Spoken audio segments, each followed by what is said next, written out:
Fato rápido, a memória humana já começa a funcionar quando estamos na barriga da mamãe, isso mesmo. Com apenas 20 semanas, segundo estudos, nós já começamos a desenvolver nossa memória. Olha só, hein? O princípio de tudo, o início dos relacionamentos humanos. Não estou falando de Gênesis, estou falando da escola, talvez o segundo lugar mais importante para nossas relações, tirando a nossa casa, é claro. A escola é onde tudo começa, é onde você se desenvolve como ser humano, o seu caráter e a forma como você interage com as pessoas, seja na fase adulta, na adolescência, começa lá, na escola, com seus amigos, com seus professores. Mas que segredos, que dificuldades nós podemos encarar quando estamos nesse ambiente? O que um professor pensa disso tudo? Como o professor vê o aluno, como o professor vê as redes sociais, como a educação impacta a nossa vida adulta? Esse é o tema de hoje do Psiconerd. E para poder discutir esse tema, eu trouxe um convidado muito especial, que é o professor Leandro Ribeiro, e você vai ver a entrevista completa logo após a vinheta. Meu nome é Elias Ribeiro, sou nerd e, por mais incrível que pareça, eu também sou psicólogo. Bem-vindos ao...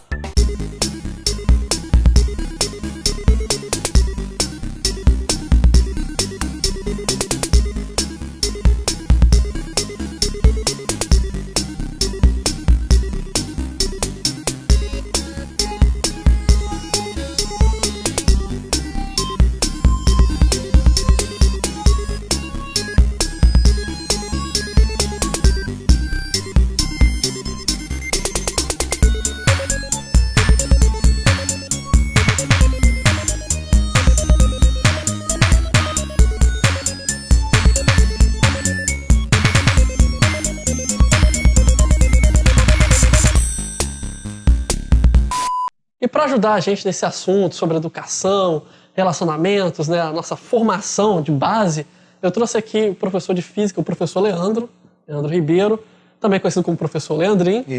Por sinal, também é muito nerd, tem um canal dele, depois conheçam lá no YouTube.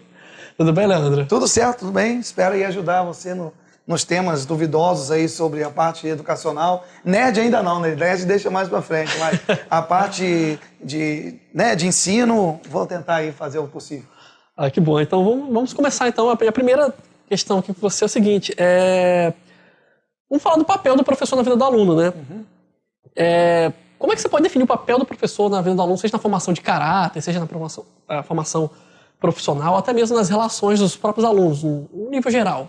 Assim, eles depende muito da aceitação também do aluno hoje, né? O papel do professor em sala de aula, a gente sabe que mudou muito dos anos 80, 90 para agora os anos 2000. Então depende muito da aceitação do aluno. O compromisso do professor é mais na base do ensino. Cada um com o seu conteúdo, ensinando. Mas muitos alunos, eles gostam de determinado professor. A matéria atrai, muitas vezes, mas muitas vezes também o professor atrai e a matéria não. Então você observar a relação, a responsabilidade do professor, se você pensa em educação e ensino, muitas vezes as duas coisas elas podem sim estarem ligadas. Depende da aceitação do aluno, na minha opinião. Então a gente pode estar ensinando com base no nosso conteúdo, mas a gente algumas vezes, eu não digo pode estar educando, mas pode sim estar influenciando o aluno em alguma coisa sobre a vida, dentro da vida. Entendi todo esse ponto. É possível separar o papel do professor e da família? Eles teriam um papel diferente na educação? Em relação ao professor ou em relação ao aluno? Separar o professor dentro da família dele? Na vida do aluno. Na vida do aluno. Sim, o professor... A gente fala em educação, a gente sempre pensa no sistema de educação. Né? Escola, professor, direção, aquele sistema burocrático. Mas hoje em dia também se discute muito sobre o papel da família. Então, a família tem um papel nesse processo? O papel do professor da família são parecidos? A gente consegue separar? Não, o papel da família é fundamental. Eu acho que existem certas relações de pai, mãe e filho que o professor não pode substituir. Isso aí é uma coisa bem assim, fundamental. Então o papel da família junto ao aluno, para o aluno ter um determinado comportamento dentro de uma instituição escolar, na minha opinião, é fundamental. Então a família e o professor, nesse caso, são dois papéis bem diferentes. E a família tem um jeito de colaborar, por exemplo, para a educação desse aluno? Sempre, sempre. O pai sempre fazendo o filho ter aquela determinada educação. Vamos lá, né? Vamos falar de educação, é ter o compromisso de fazer o filho dar um bom dia a um profissional dentro da escola. Não só o professor, como também a direção, os funcionários em geral, o inspetor, né? O bom dia, boa tarde, boa noite. Saber falar com entonação de voz, como se estivesse também falando com o pai e a mãe dentro de casa, o irmão. Então, os pais demonstrando isso para o aluno, ele dentro da escola vai ter um comportamento educacional diferente de excelência. Compreendo. Já que a gente está falando de relacionamentos, né? Vamos falar também sobre namoro. É muito normal. É comum, né? Que os adolescentes, principalmente, tenham suas primeiras paixões na escola. Como é que um professor vê isso, essa questão do namoro, das relações da escola? Isso é uma dor de cabeça? Ou isso pode ter algo positivo também? Pode ser bem explorado? Tem algo positivo e muitas vezes, eu acho que não muitas, sabe, Elis? Eu, como professor, nunca vi tantas coisas negativas. Eu vejo coisas negativas na separação. Eu estou cansado de ver alunos casaizinhos desde o primeiro ano do ensino médio, que eu sou professor do ensino médio, eu comecei com fundamental, mas hoje eu sou professor de ensino médio, pré-vestibular e para concursos, né? Então você vê, desde aquele casal no primeiro, no segundo ano, e chega no terceiro ano, o casal termina. Aí fica aquele rapaz triste lá no fundo, fica a menina um pouco mais alegre na frente, ou o contrário. Então a separação eu vejo mais como um problema do que a união. Então tem muitos adolescentes que pegam ali um namoro desde o primeiro ano do ensino médio, até mesmo fundamental, e vai até o terceiro ano do ensino médio, os dois ali estudando um com o outro, em sua maioria. Em uma minoria eu vejo que um de vez em quando atrapalha o outro. Muita conversa fora de hora, né, dentro da sala, falando sobre coisas que tem que fazer no dia, o cinema, qual filme que vai assistir, em qual bar que vai sair. Então, algumas vezes atrapalha assim. Mas na minha experiência, eu vi muita coisa a favor em relação a casais, em a separação que é mais complicado. Como professor, qual é o maior desafio que você vê nesse processo de educação com os alunos? Nossa, que pergunta difícil. Como eu disse para você no início da entrevista, né? Hoje, o comportamento do aluno, ele é muito diferente de mais ou menos uns 20 anos atrás. Muito diferente. E assim, hoje você vê um aluno mais desinteressado por causa de muitas coisas que aparecem para ele no dia a dia. Antes a gente não tinha muita coisa, né? Antes a gente tinha uma brincadeira de rua, mas antes a mãe cobrava fazer o exercício. Eu, por exemplo, era assim, chegava da minha escola, no ensino fundamental e médio também, e a mãe, né, a minha avó que pegou na minha parte do ensino fundamental, falava fazer o exercício primeiro, depois a brincadeira. E dentro de casa, você fazia realmente era o exercício, porque você tinha seus brinquedos lá na caixinha e você fazia os seus exercícios antes de querer brincar na rua. Era a condição. Hoje, dentro da própria residência, você tem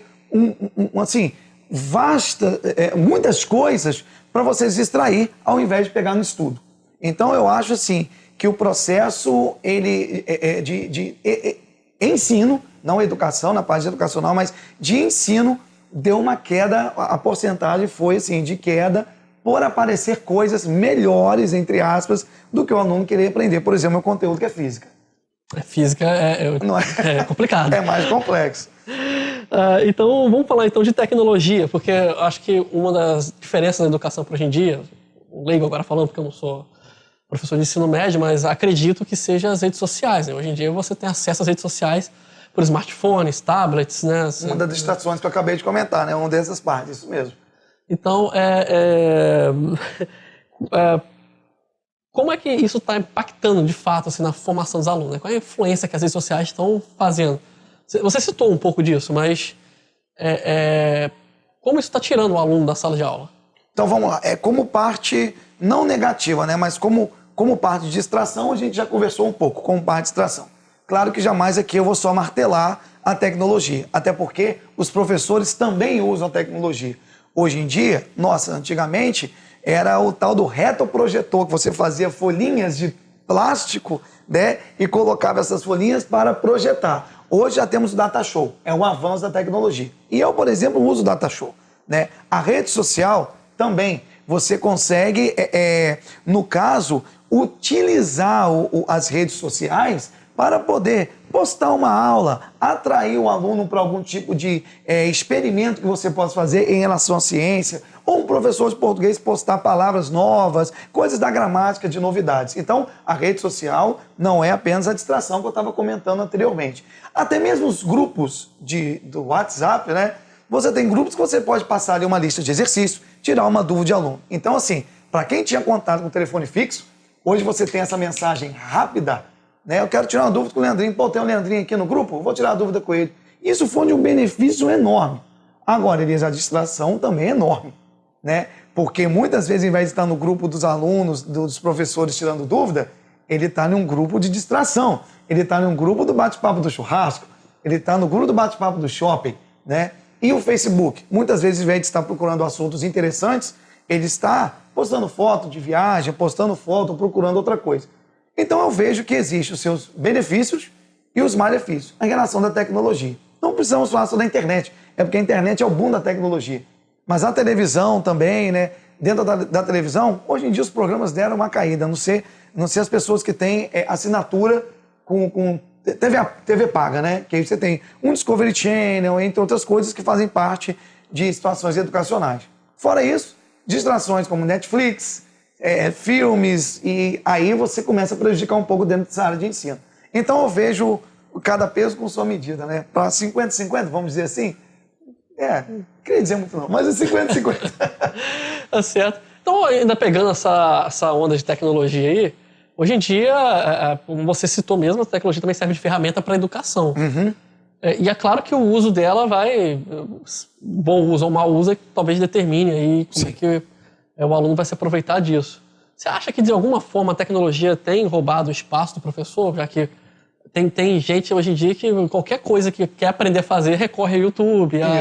Não dizendo que é certo ou que é errado, mas é normal que as pessoas hoje em dia dêem uma googlada ou vão para o YouTube procurar um tutorial. Uhum. Você acha que a tecnologia está roubando um pouco também desse espaço do professor? Excelente assunto, porque, na verdade, o lugar do professor não. Porque quando ele vai acessar o YouTube para procurar uma videoaula, quem está lá apresentando? Um professor. Seja por trás das câmeras, né? Que eu estava até conversando aqui em off com o Elias, nos bastidores, que eu estava fazendo edição de vídeo e eu baixo vários tutoriais em relação à edição de vídeo. E você tem uma pessoa ensinando, mostrando lá direitinho como é que você faz a edição, e tem um professor explicando, que é o cara que faz o tutorial. E os vídeos de aula, os professores usam quadros digitais, coisas parecidas, né? Então tem o professor. O que a tecnologia pode substituir, que é um medo gigantesco que eu tenho, porque eu adoro mexer nisso aqui em papel, não é verdade? O que a tecnologia já vem substituindo é o papel, tá? Eu gosto de ter, eu sou das antigas, eu gosto de pegar o livro e folhear. Mas hoje existe que você quiser ler qualquer livro, você consegue gratuitamente na internet, ou você pode comprar também em lojas especializadas, você tem um Kindle. E você tem outros diferentes tipos de aplicativos que servem para você ler livro. Então, substituir o professor? Acredito que não. Está longe, está bem longe. Mas substituir o papel está bem perto. Isso daí está muito próximo. Sim. Falando em Kindle, o meu livro, Cordão Negro, está disponível à venda na Amazon, mas... Gostei, hein? Gostei, que deixa que eu fiz, hein? Tá, voltando agora sobre relacionamentos, né? As relações internas dos alunos. Essa vida escolar, ela serve de ensaio também para o aluno estabelecer suas relações na vida adulta? O que ele aprende na escola, talvez vá um pouco além da matéria em si. Você ensina física, mas talvez esse contato sala de aula, talvez de alguma forma impacta nas relações que ele vai estabelecer no futuro? Muito, muito. Você está dizendo tanto entre eles quanto professor-aluno, não é isso? Correto. É assim, entre eles, você sempre vê aquele aluno mais distante, um pouco mais no canto, um pouco mais na dele. Você sabe hoje que aquele aluno que não se enturma muito, ele pode ter lá na frente, sim, uma vida um pouco mais sozinha, né? No meu passado, ensino fundamental, ensino médio, sempre participei muito de aulas de futebol, de teatro, sempre fui muito de turma, de viver em galera. Então hoje eu trago até muito isso comigo, né? Mesmo eu casado, a minha esposa fala assim, Leandro, vamos viajar, tá? O que você acha de chamar fulano? Falo, não, amor, vamos nós dois, muitas vezes me dá um puxão de orelha, porque lá no passado eu vivi muito em grupo, então tem influência, traz isso sim para o futuro. Tanto na parte de solidão, quanto na parte de você estar unido, próximo dos amigos. E é até triste que muitas vezes eles se separam, cada um escolhe medicina, escolhe ou engenharia, ou arquitetura e assim por diante, e se separam, muitas vezes não ficam juntos. E isso acaba trazendo uma tristeza também para ele. Ele pensou que ele ia viver junto e acaba ali o ensino médio e ele acaba se afastando. Muitas vezes, se eles vão para o mesmo lugar ou ficam numa mesma cidade, eles conseguem ainda se reencontrar. Conheço vários alunos. E em relação ao professor-aluno, muitas vezes você passa a sua experiência para eles de vida e eles acatam isso. Muito legal, eles te escutam. E hoje eu tenho em pré-vestibular muitos alunos que foram meus alunos de terceiro ano e que hoje não são só meus alunos de pré-vestibular, como são meus amigos. A gente sai para conversar, a gente tem um grupo que a gente conversa sobre tudo, sobre quadrinhos, sobre filme. Eles ficam brincando, Leandro vai ser o titio que vai levar a gente pro como é que é o nome daquele rock lá em São Paulo? Pro Lollapalooza, vai levar a gente lá na Comic Con em São Paulo. Eles ficam com essa brincadeira, porque meu pai só vai deixar esse Leandrinho levar. Então eu me tornei amigos dele. Apesar da faixa de idade, a gente tem um certo tipo de amizade. Então eu acho que funciona sim para o futuro dos alunos, a influência do professor e entre eles também. Acredito muito. Bacana. Como professor, falando agora da parte problemática dos alunos. Nem tudo é flores, né? A profissão de professor implica em certos problemas já conhecidos. Você acha que problemas desta classe, né, coisas de família, questões pessoais, afetam o aluno na sala de aula em qualquer meio que você possa imaginar, tanto de aprendizado quanto em suas relações? Sempre, sempre.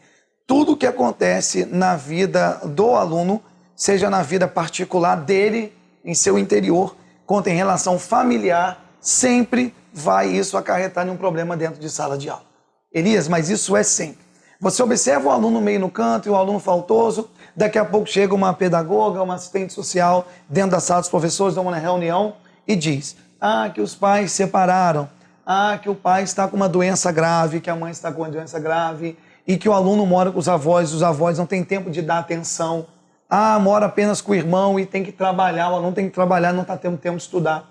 Então a influência da vida do aluno em sala de aula é realidade. Não podemos esconder isso. Isso é uma realidade. Isso está dentro, está num conjunto. No sistema de ensino atualmente, né? Você falou de problemas desta classe. Existem outros profissionais, além do professor, também que trabalham com problemas de educação. Você acha que hoje em dia está faltando um pouco dessa multidisciplina no sistema de educação, no geral? Você acha que talvez pedagogos, psicólogos de educação, outros profissionais poderiam estar mais envolvidos ou não seria essa a questão? Muitas vezes, Elias, como sua profissão, como minha profissão, como a profissão de todo mundo, muitas vezes falta um pouco mais de estudo, um pouco mais de dedicação. Eu acho que muitos pedagogos, muitos assistentes estão fazendo o papel correto. Muitas vezes, se um assistente ou um pedagogo tem vamos citar assim, um determinado conforto no seu trabalho, seja um concurso público, seja até em um privado, tem um certo conforto, muitas vezes ele não avança no trabalho dele. Então ele fica muito desatualizado em relação às informações do seu trabalho. E aí deixa muito a desejar, né, em relação a essa questão de relacionamento do aluno, da observação do aluno em sala de aula, até mesmo no convívio escolar. Mas tem pedagogos, assistentes que fazem um excelente trabalho, estão sempre atualizados, estão sempre fazendo cursos, estão sempre comunicando aos professores qual é a realidade de hoje, qual deve ser a nossa relação com o aluno hoje, o que mudou em relação ao passado. E tem funcionários, né, tem alguns tipos de pessoas responsáveis por isso, que ficam lá atrás, não se atualizam nem tecnologicamente e nem tematicamente e não conseguem orientar os professores nem a eles mesmos sobre esses temas. Compreendo. Qual seria, então, o cenário ideal para a educação hoje em dia? Agora, a sua visão pessoal, não precisa se prender a... Qual seria o cenário ideal? Que é uma pergunta bem difícil. Um cenário ideal. Tanta coisa que o professor gostaria de botar para fora nessa hora. Nossa, o cenário ideal seria uma escola perfeita, onde você teria 40 alunos, 50 alunos todos quietos, prestando atenção na sua aula, participando, quanto mais física. Olha que idealização perfeita, né? Então, hoje, o que seria uma visão assim de um lugar ideal? Seria basicamente todos terem mais vontade, de mais sede de conhecimento. Não vou tirar o professor ou o educador dessa também não. O educador precisar se especializar mais e o aluno ter mais sede de conhecimento. Leandro, hoje eu não quero ter física, nossa mente está cansada, acabamos de fazer prova. Jogue um assunto em cena, não tem problema. Leandro, eu estava vendo ontem, eu estava estudando lá para a prova e não pôde deixar de chamar a atenção como o Globo Repórter só falou desse problema aí de gravação do governo. Leandro, o que está acontecendo no governo? É uma sede de conhecimento. Precisa ser de física? Não. Mas o aluno precisa se interagir com o que está acontecendo no mundo. Muitas vezes você fala, gente, vocês viram o atentado que aconteceu em Londres? Juro, Elias, o aluno Oi, aconteceu atentado em algum lugar? Ele não sabe, porque ele está preso àquelas coisas que nós falamos no início da entrevista. Ele está preso às distrações que a tecnologia hoje oferece. O videogame, o Facebook, o WhatsApp, e não está buscando informação em ler um jornal. O jornal está acabando, né? Então, pelo menos, leia jornal virtual, não tem problema. Ele não está se interagindo. Então, para mim, hoje, essa pergunta foi bem difícil, mas eu acho que o interesse do educador e o interesse do aluno para sede de conhecimento seria o ideal, na minha opinião. Eu, por muito tempo, a maioria dos meus pacientes, realmente no começo, quando estava na faculdade ainda, eram crianças e a maioria delas tinham problemas relacionados à educação. Na verdade, os pais procuravam o psicólogo para cuidar do problema de educação. O que é interessante porque muitas vezes muitos pais, não vou dizer todos, né, teve muitos pais, é claro, que percebiam a necessidade da criança de superar um problema que estava ali, mas a demanda partia justamente da sala de aula. Ou porque o professor notou, ou porque a criança está tendo um impacto muito negativo, uma dificuldade de aprendizado muito grande, e geralmente tinha realmente um problema psicológico envolvido. Seja ele um problema psicológico que partia de um problema familiar, porque a família geralmente adoece junto. Na psicologia, a gente não consegue separar a criança da família. Se a criança está doente, a família inteira tem que se tratar. As questões mentais, elas são como um vírus. Se um membro da família não está bem, todos eles são afetados. E 100% das crianças que estavam em tratamento, independente da demanda que elas tinham, a demanda inicial, né, o motivo delas procurarem a consulta, todas elas tinham problemas na sala de aula. Eram problemas de relacionamento, eram problemas de briga, a grande parte delas tinham notas vermelhas porque tinham dificuldade de aprendizado e 90% delas eram brilhantes quando estavam em atendimento, porque eu costumo usar jogos lúdicos para poder trabalhar com essas crianças. E elas sempre têm um bom desempenho nos jogos lúdicos. Uma criança de 6 anos conseguia montar palavras com cubos de palavras até complexas para a idade dela e não conseguia escrever o próprio nome na escola.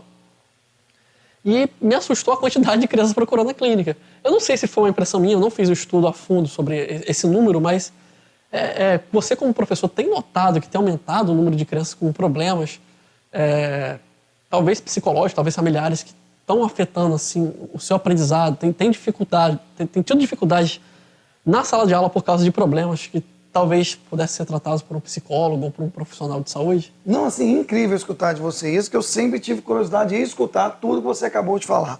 Porque como a gente foi pergunta anterior, na sua pergunta anterior, na influência da família no aprendizado do aluno em sala de aula, a gente conversou sobre esse tema, eu observo assim, eu não sei se as coisas eram bem mais escondidas e os funcionários da escola não falavam para os professores e hoje é obrigado a falar, ou se é uma realidade. Mas eu percebo que na minha própria época que eu fazia o ensino médio, quando eu era aluno, você tinha um contingente, por exemplo, de 25 alunos, sala 30 alunos. Muitos professores trabalham com realidades diferentes, 50, 55, 40, né? E a gente via assim que 3, 4 alunos, a gente sabia que o pai vinha conversar com um determinado diretor e professor, e o diretor chamava o mais, assim, divertido da classe, o mais agitado, falava, ó, que coitado, aquela pessoa está passando por um problema, o tio ou a tia doente, uma coisa, e você vê ele mais quieto. Então, olha só, uma quantidade de 25, 30, você tinha 3, 4 alunos. Hoje, a todo momento, você é chamado para reunião, você tem problema de 30 alunos, 10, 15, isso mesmo, a metade, basicamente, ou até mais da metade, frequentam psicólogos ou até mesmo psiquiatras. Muitos alunos com problemas de drogas em sala de aula. Não só em escola pública, que nesse momento que a gente fala isso, escola pública. Não, escolas privadas também. Aluno com problema de droga em sala de aula, usuários de drogas e que a família já não sabe mais o que fazer e muitas vezes deposita isso no professor. Então foi ótimo ouvir isso de um psicólogo, porque muitas vezes é depositado no professor. Vai lá e dá uma palestra sobre drogas. Vai lá e fala que a droga é ruim. Tudo bem, Elias, você pode falar isso à vontade, quando você quiser. Mas o trabalho do professor é fazer aquela palestra, falar do produto químico, falar dos efeitos e aí? E aí o professor de história, de atualidade, vai falar sobre guerra, que muitas guerras em tráficos é por causa do fornecimento de droga. Tudo bem, mas o garoto não vai ter essa compreensão. Então hoje eu vejo uma porcentagem muito maior de alunos frequentando psicólogos, tá, do que você tinha antigamente. Muito maior. Então foi ótimo ouvir essas suas palavras, ouvir as palavras de um psicólogo do que realmente hoje vem acontecendo. Então você observa que na sala ele não tem um aprendizado e com você lá ele tem uma liberdade maior. Porque realmente são problemas psicológicos que travam o aluno no momento da aprendizagem. Seja lá o conteúdo que for, né? Você ficou saindo do roteiro, porque já até saiu. Mas, agora já que você falou aí das intervenções, qual assim, o grau de procura por ajuda que o aluno tem? Ou não tem? Você não nota isso? O grau de procura depende também da condição da família, né? Muitas famílias necessitadas, que não têm condição e que vai esperar 3, 4 meses para o atendimento de um psicólogo, eles tentam resolver entre eles, de alguma forma. Já a parte do aluno de escola privada, que tem uma condição melhor, eles procuram mais rapidamente. Outros pais, como você mesmo disse, eu gostei muito de ouvir isso, que o problema da mente é um vírus, e isso eu não tinha conhecimento, isso é muito importante você ir de casa saber sobre isso. Se é um vírus, muitas vezes a mãe não reconhece o problema no filho. E ela mesma não reconhece o problema dela. Né? Eu não gosto muito de novela, já vou até falando, mas alguns temas que estão sendo abordados hoje em novela são temas interessantes, como aquela mulher com vício em jogo. Então, mostra na mulher com vício em jogo que ela não enxerga o problema nela. Então, muitas vezes, a mãe ela não enxerga o problema nela, muito menos, Elias, vai enxergar o problema no filho. E essas famílias têm condição, isso que mais me incomoda. E se tem condição e você trata do problema cedo, legal. Se não tratar o problema cedo, a gente sabe até qual é o fim, né? Isso muitas vezes leva a uma depressão profunda, ao suicídio, aquelas coisas que você entende até muito melhor do que eu. Sim, infelizmente muita gente não procura ajuda hoje em dia. Não sei por que está se criando essa cultura, mas as pessoas estão se tornando realmente um pouco egoístas nesse sentido. Acho uma palhaçada, né? Acho que é bobeira. Sim, não é besteira, depressão, TDAH, tem uma série de doenças aí que muita gente acha que é besteira, mas não é. São doenças mesmo. Não é porque não é causada por uma bactéria, não é porque não é causada por um fator externo, não quer dizer que não seja uma doença. E como qualquer doença, para você voltar a ter lá seu funcionamento normal, né? Porque o objetivo da psicologia não é deixar você normal, mas ajudar você a lidar com isso, você precisa de ajuda sim, e não há nada de errado em procurar. Bem, acho que a gente teve um papo muito legal, foi muito bom o caminho rumo aqui que a entrevista tomou, né? Você quer acrescentar alguma coisa? Eu acho que, assim, falar de educação, falar do professor, eu sempre, minha esposa muitas vezes me pega emocionado no quarto ou na sala vendo televisão, muitas vezes tem umas reportagens brilhantes de Fantástico, até outros determinados meios de comunicação que mostram as crianças indo com vontade de estudar em regiões que não tem condição da criança tomar uma água, que não tem condição da criança ir ao banheiro. E aí a minha esposa me pega muitas lágrimas vendo isso, porque eu vejo, como a gente falou mais cedo, aquela pergunta que você me fez, eu acho que o aluno e o professor buscar conhecimento, buscar querer, né? Eu acho que o cara tem que querer.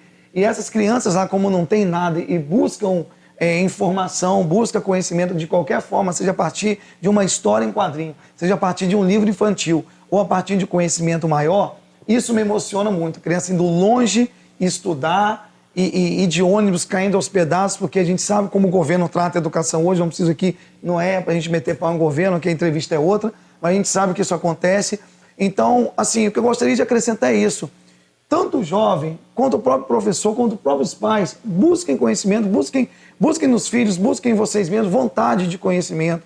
Influencia o seu filho em querer cada vez mais conhecer. Afaste muitas vezes o seu filho, de algum tipo de diversão que traga algum tipo de prejuízo. Vigie o teu filho, olha o tipo de diversão que ele está lhe dando. Sei lá, eu não gosto de falar isso, parece até propaganda de televisão, mas dê um livro ao seu filho. Eu sei que é meio difícil ler através de páginas, então dê um iPad na mão dele com um livrinho, com uma historinha de áudio, do que ficar sempre, vou fazer meu filho ficar quieto, toma aqui um jogo que fica jogando o tempo todo. Então, acho que buscar conhecimento é a mensagem que eu tenho a dizer para a galera aí de casa. Agradecer professor Leandro, ou professor Leandrin, pela contribuição. Gostei muito da entrevista de hoje. Quiserem deixar suas dúvidas, sugestões, o e-mail está passando aqui embaixo. Você quer deixar algum contato? Show, assim, algumas vezes, né, eu abro alguns cursos, né, dentro da área de física para pré-vestibular e concurso, e eu estou sempre postando, né, no Facebook, você vai me encontrar no Facebook Leandro Ribeiro e no Instagram também, que eu divulgo, que é o @leandrinho_r. E aí, procurando lá, eu sempre estou divulgando alguns cursos, algumas coisas para a galera aí estar se preparando para o vestibular ou para algum concurso, né? Só me procurar lá. Muito obrigado. E com vocês, até o próximo programa. Mas substituir o papel também mesmo. Isso daqui está muito próximo. Então, o meu livro, quando não deu para ser disponível à venda na Amazon, mas... Ó, gostei. Gostei que deixa que eu fiz, hein? mas... Nossa. Você vai contar isso, vai? Vai ter que